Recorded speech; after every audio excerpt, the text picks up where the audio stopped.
Hi అండి, నేను మీ Bharathi. Welcome to our channel. నేను ఈ ఫ్రాక్ కటింగ్ వీడియో పెట్టా కదండి, దాని స్టిచ్చింగ్ వీడియో అండి ఇది నేను ఒక ఓల్డ్ శారీని యూజ్ చేశానండి.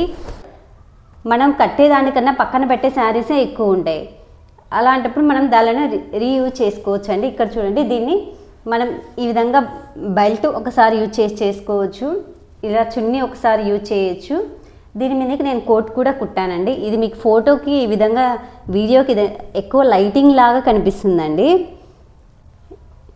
ఈ విధంగా మనం కోట్ వేసుకొని కూడా వేసుకోవచ్చు. ఇప్పుడు మన దగ్గర కొన్ని శారీస్ ఉంటాయండి, ఆఫ్ అండ్ ఆఫ్ ఇట్లా ఉంటాయి. ఇది చూడండి, ఆఫ్ ఈ కలర్ వస్తుంది, ఆఫ్ ఈ కలర్, ఈ విధంగా ఉంటాయి. ఇవి ఒక 13 years బ్యాక్ మోడల్ కదండి, మన కట్నా కూడా అవి ఓల్డ్ మోడల్ అనిపిస్తాయి. అలాంటప్పుడు ఇక్కడ బార్డర్ తీసేసి మనకి ఏదైనా డిజైన్ చూడంగానే అది ఏ విధంగా కుట్టుకోగలం అనే ఐడియా వస్తే ఏ విధంగా అయినా కుట్టుకోవచ్చు అండి. ఫస్ట్ మీరు ప్రాక్టీస్ చేయాలి. స్టిచ్చింగ్ నీట్గా వచ్చిందనుకోండి, మన ఐడియాస్తో ఏవైనా కుట్టుకోవచ్చు. ఇప్పుడు చూడండి, ఇది నా దగ్గర ఒక బ్లౌజ్ పీస్ అండి, ఇది 1 meter బ్లౌజ్ పీస్. ఇక్కడ చూడండి నేను ఏ విధంగా కుట్టాను. దీంట్లో నేను కొంచెం క్లాత్ తీసుకొని ఈ విధంగా టాప్ కూడా కుట్టానండి. ఇక్కడ చూడండి, ఇది జస్ట్ నా దగ్గర ఉన్న వేస్ట్ క్లాత్ వైట్ది. వీళ్ళకి కొంచెం అయితే సరిపోతుంది కదా, ఒక 2-3 years వాళ్ళకి. ఈ విధంగా జస్ట్ ఇది ఇట్లా నేను పింట్రెస్ట్లో అట్లా మోడల్ చూశానండి. ఇదేముంది, సింపుల్గా కుట్టుకోవడమే. ఈ విధంగా మన బేసిక్ తెలిసి ఉంటే సింపుల్గా కుట్టుకొని దానికి కొంచెం కొంచెం ఫినిషింగ్ ఇచ్చుకుంటే యాడ్ చేసేసుకోవచ్చు. ఇక్కడ చూడండి, ఈ థ్రెడ్స్ పెట్టి ఇది ఒక మోడల్ లాగా తయారు చేశాను. దీనికి అసలు నా కాస్ట్ కూడా ఏం ఎక్కువ పడలేదండి. నా దగ్గర బ్లౌజ్ పీస్ ఈ విధంగా కింద కట్ వర్క్ ఇచ్చుకొని సింపుల్గా ఈ విధంగా కుట్టుకున్నాను. దీన్ని కూడా ఇప్పుడు 2 kids ఉన్నారనుకోండి, ఇద్దరికి మంచిగా డ్రెస్ రెడీ చేసేసుకోవచ్చు. ఇది కింద పార్ట్ లాగా వేసేసుకొని దీనికి బ్లౌజ్ ఇట్లా వేసుకోవచ్చు, లేకపోతే 2 లెహంగా లాగా తీసుకొని బ్లౌజ్ వేరేగా వేసుకోవచ్చు. ఈ విధంగా మళ్ళీ మన దగ్గర ఉన్న ఓల్డ్ శారీస్ను రీయూజ్ చేసుకోవచ్చు అండి. ఈ డ్రెస్ కటింగ్ లింక్ మీరు కనుక చూడకపోతే నేను డిస్క్రిప్షన్లో ఇస్తాను, చూడండి. ఇప్పుడు మనం స్టిచ్చింగ్ ఏ విధంగా చేద్దామో చూసేద్దామండి. ఇక్కడ నేను ఎక్కువ పాయింట్స్ అయితే ఏం చెప్పట్లేదండి స్టిచ్చింగ్లో. ప్రతి వీడియోలో ఫస్ట్ చూపించిన విధంగా కదా, మీరు వాటిని ప్రాక్టీస్ చేయండి. స్టిచ్ నీట్గా వచ్చేటట్టు కుట్టడం నేర్చుకోండి. ఓకే, ఇప్పుడు మనం స్టిచ్చింగ్లోకి వెళ్ళిపోదాం. ఫస్ట్ మనం హ్యాండ్స్ జాయింట్ చేసుకుందామండి. హ్యాండ్స్ చూడండి, నేను ఇక్కడ పైపింగ్ వేసాను. ఈ పైపింగ్ ఏ విధంగా వేసుకోవాలో చూడండి. ఇక్కడ నేను పైపింగ్ది ఈ విధంగా రెడీ చేసి పెట్టుకున్నాను. ఇక్కడ సింబల్ సైడ్ మీరు ఎటు సైడ్ తీసుకుంటే అటు సైడ్, 2 అటు సైడే పైపింగ్ పెట్టేసుకోండి, లేకపోతే మళ్ళీ ఇప్పాల్సి వస్తుంది. ఈ విధంగా ఇట్లా పెట్టి ఈ విధంగా స్ట్రైట్గా కుట్టేసేసుకుంటాను.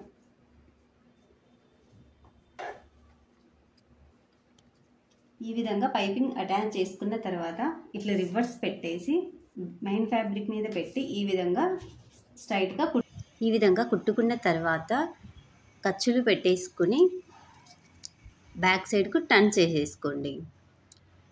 ఇది టేబుల్ టాప్ మిషన్ అండి, ఇంతకన్నా ఫినిషింగ్ దీనికి రాదు. కుట్టిన తర్వాత మనకి ఈ విధంగా ఎక్స్ట్రా ఉంటుంది కదా, దాన్ని కొంచెం ఒక 1/2 inch ఉండిచ్చి కట్ చేసేసుకోవాలి. అప్పుడు మనకి ఈ విధంగా రెడీ అవుతుంది.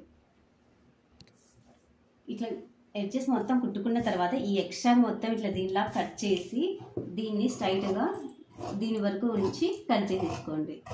ఏది బ్యాక్ ఏది ఫ్రంట్ ఒకసారి చూసుకోవాలి. నేను తక్కువ ఉన్నది ఫ్రంట్ పార్ట్. ఇప్పుడు ఫ్రంట్ పార్ట్ దీన్ని ఏ విధంగా అటాచ్ చేస్తానో చూడండి.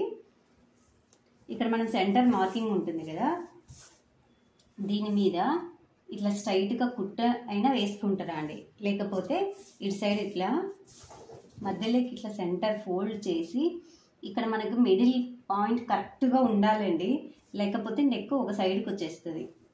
ఈ విధంగా సెంటర్ చూసుకొని మార్కింగ్ పెట్టుకున్న తర్వాత ఇక్కడ ఒక ఖర్చు పెట్టేసుకోండి.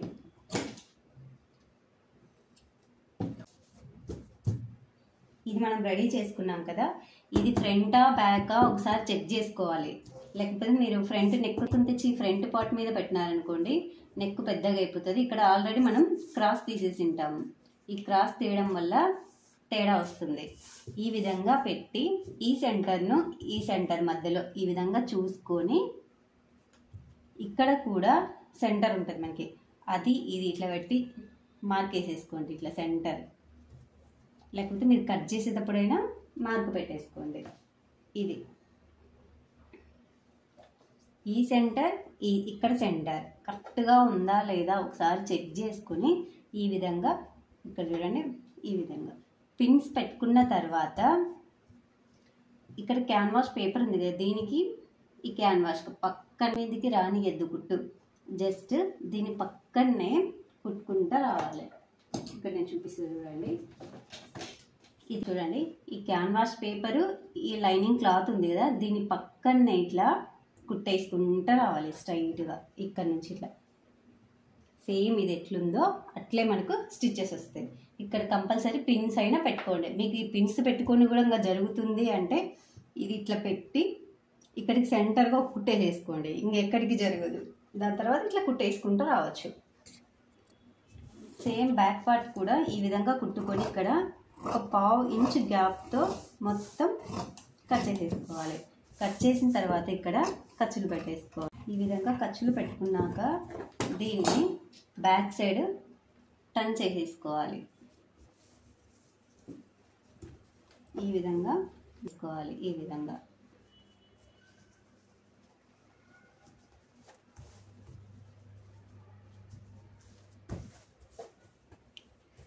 విధంగా టర్న్ చేసుకున్న తర్వాత ఇక్కడ మనం ఇక్కడ పైన మళ్ళీ ఒక కుట్టు అవసరం లేదండి, ఇక్కడ మనం హెమ్మింగ్ చేసుకుంటే సరిపోతుంది. తర్వాత మరీ అంత డీప్ నెక్లు ఏం కాదండి, మీరు కావాలంటే ఇంకా కొంచెం ఎక్కువ డీప్ కూడా పెట్టుకోవచ్చు. ఇక్కడ నేను నెక్కే 2.5 తీసుకున్నా కదా, మీరు 3 తీసుకొని కూడా ఆ విధంగా పెట్టుకోవచ్చు. ఇక్కడ చూడండి షోల్డర్స్ ఏ విధంగా జాయిన్ చేస్తాను, ఒకదాని మీద ఒకటి ఇట్లా ఇట్లా షోల్డర్ ఏ విధంగా జాయిన్ చేస్తామంటే ఇట్లా పెట్టుకుంటాం కదా, దీన్ని తెచ్చి క్యాన్వాస్ వెనకాల వేసింటాం కదా, దాన్ని తెచ్చి ఇట్లా దీని మీద పెట్టి ఇక్కడ స్ట్రైట్గా కుట్టేసేసుకోవాలి. అప్పుడు టర్న్ చేస్తే మనకి ఇది లోపలికి వెళ్ళిపోతుంది. ఈ విధంగా సేమ్ 2 అట్లే జాయిన్ చేసుకోవాలి. ఈ విధంగా క్యాన్వాస్ తిప్పిన తర్వాత హెమ్మింగ్ చేసుకోవాలండి. ఇది ఇక్కడ చూడండి హ్యాండ్ జాయిన్ చేయాలి. ఇది మనం ఖర్చు పెట్టింటాం కదా, అది ఫ్రంట్ సైడ్ రావాలండి. ఇక్కడ నేను నెక్ చిన్నది తీసుకున్నా కదా, అది ఫ్రంట్ సైడ్. ఈ విధంగా ఇట్లా పెట్టుకొని నార్మల్గా హ్యాండ్స్ ఏ విధంగా జాయిన్ చేస్తామో ఆ విధంగా జాయిన్ చేయాలి. ఈ విధంగా టోటల్ ఈ హ్యాండ్ జాయిన్ చేసుకున్న తర్వాత ఇక్కడ టక్స్లు వేసేసుకోవాలి. ఈ బాటమ్ పార్ట్ చూడండి, ఇది మొత్తం 4కి కొంచెం తక్కువ ఉందన్నా కదా, దీన్ని 2 పార్ట్స్గా డివైడ్ చేసుకున్నాను. అంటే మధ్యలో కట్ చేసేసుకున్నానండి. Front part separate, back part separate. ఇక్కడ చూడండి కుచ్చు నేను ఒక 1/2 ఇంచ్ లెంత్తో పెడుతున్నానండి. స్టార్టింగ్ ఒక 1 ఇంచ్ వదిలేసి ఇక్కడ కుచ్చు ఏ విధంగా పెట్టాలో ఇక్కడ చూడండి. ఫస్ట్ ఒక 1 ఇంచ్ వదిలేసి ఒక 1/2 ఇంచ్ లెంత్తో ఇట్లా తీసుకొని పెట్టేసుకోవాలి. మళ్ళీ ఇక్కడ నుంచి ఒక 1/2 ఇంచ్ ఇట్లా పట్టుకొని ఫస్ట్ పెట్టిన కుచ్చు లోపలికి వెళ్ళాలండి. ఈ విధంగా ఒక 1/2 ఇంచ్ గ్యాప్తో ఈ విధంగా టోటల్ కుట్టుకుంటూ రావాలి. టోటల్ కుట్టుకుంటూ వచ్చిన తర్వాత ఈ విధంగా రెడీ చేసిన చూడండి, ఈ విధంగా జాయిన్ చేసుకోవాలి.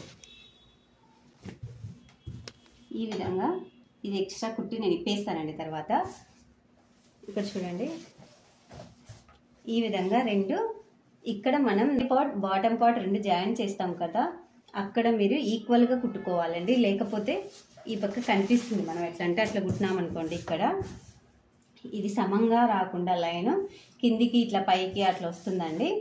ఈ విధంగా చేసుకున్న తర్వాత ఇంకా జస్ట్ సైడ్ స్టిచ్చెస్ మనం ఎంతైతే వదులుకుంటామో లాస్ట్లో ఈ మార్జిన్ మీదనే వేసుకుంటూ రావాలి. ఇక్కడ మార్జిన్స్ ఉన్నాయి కదా, ఇక్కడ నేనైతే 6 ఇంచెస్ పెట్టుకున్నాం కదా, అక్కడ నుంచి ఈ విధంగా మనకి స్ట్రైట్గా కుట్టొచ్చేస్తుంది. ఇక్కడికి వచ్చినాక ఇక్కడ మొత్తం లైనింగ్ అంతా జాయిన్ చేయకుండా ఇంతవరకు స్టాప్ చేసేసేయాలి. ఇంకా నేను ముందు వీడియోస్లో ఈ విధంగా చెప్పానండి, ఇంక ఇదంతా రెగ్యులరే కాబట్టి నేను మామూలుగా చూపిస్తున్నా.